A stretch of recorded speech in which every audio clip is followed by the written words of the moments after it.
ये एपिसोड की शुरुआत होती है जहां पर प्रोफेसर अवधेश का कंप्लेंट लेटर लेकर जा रहा होता है। तभी एक आदमी उससे टकराता है। फिर वो आदमी प्रोफेसर की चिट्ठी पढ़ता है। फिर वो कहता है ये तो कंप्लेंट लेटर है, वो भी भैया जी के खिलाफ। क्यों अपनी मौत को दावत दे रहे हो? प्रोफेसर कहता है मैं तुम्हारी धमकियों से डरने वाला नहीं हूँ, चिट्ठी वापस करो मेरी। फिर वो आदमी प्रोफेसर को थप्पड़ मारता है और कहता है मैं ये धमकी नहीं दे रहा हूँ, चेतावनी दे रहा हूँ, भैया जी के खिलाफ शिकायत करना बंद कर। प्रोफेसर कहता है सच्चाई को हिंसा से नहीं दबाया जा सकता। फिर वो गुंडे प्रोफेसर को पीटते हैं। उसके बाद प्रोफेसर घर पर आता है और पवन और पीहू उसे चेयर पर बिठाते हैं। फिर ममता पवन को डॉक्टर को फोन करने को कहती है। तब प्रोफेसर कहता है नहीं मैं ठीक हूँ।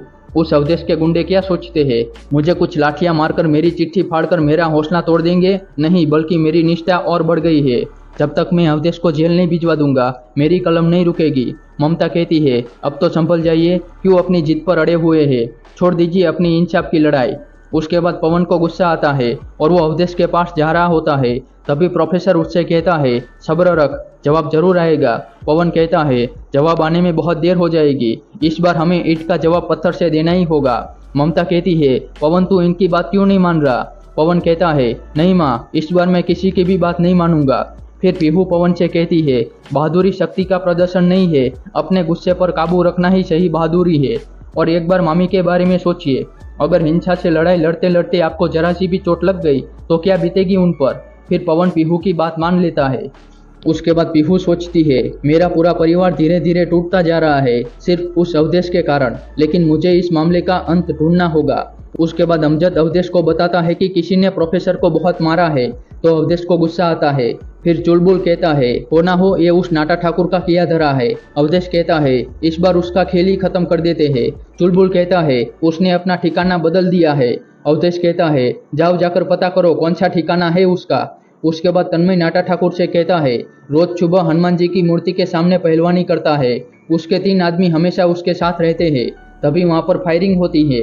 फिर अवधेश वहाँ पर आता है और तन्मय छुप जाता है। फिर नाटा ठाकुर अवधेश से माफी मांगता है। तभी अवधेश उसे थप्पड़ पे थप्पड़ मारता है और कहता है आज के बाद अर्पिता के आसपास भी भटके तो जिंदा नहीं छोड़ेंगे तुझे।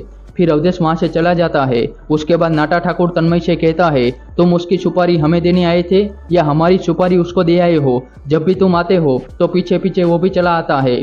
तन्मय कहता है ऐसा कुछ नहीं है। नाटा ठाकुर पूछता है ये अर्पिता कौन है? तन्मय कहता है चलो मैं बताता हूँ। ऐसा कहकर वो नाटा ठाकुर को लेकर जाता है। उसके बाद ममता अपने परिवार के लिए माता रानी से प्रार्थना करती है। तभी प्रोफेसर कहता है हमारा वक्त बुरा है तो क्या हुआ, लेकिन भगवान सब देखते हैं और भगवान की प्रार्थना शांत मन से प्यार से शांति के लिए करनी चाहिए, और इन छोटी मोटी बातों के लिए भगवान को क्यों परेशान करे। ममता कहती है आपके लिए ये छोटी बात होगी, लेकिन हमारे लिए हमारा घर, हमारे अपने ही हमारी दुनिया है। तब पीहू ममता से कहती है आपकी इस दुनिया को, आपके छोटे से घर को कभी किसी की नजर नहीं लगेगी। तभी अवधेश वहां पर आता है और उसे देखकर सब शौक हो जाते हैं।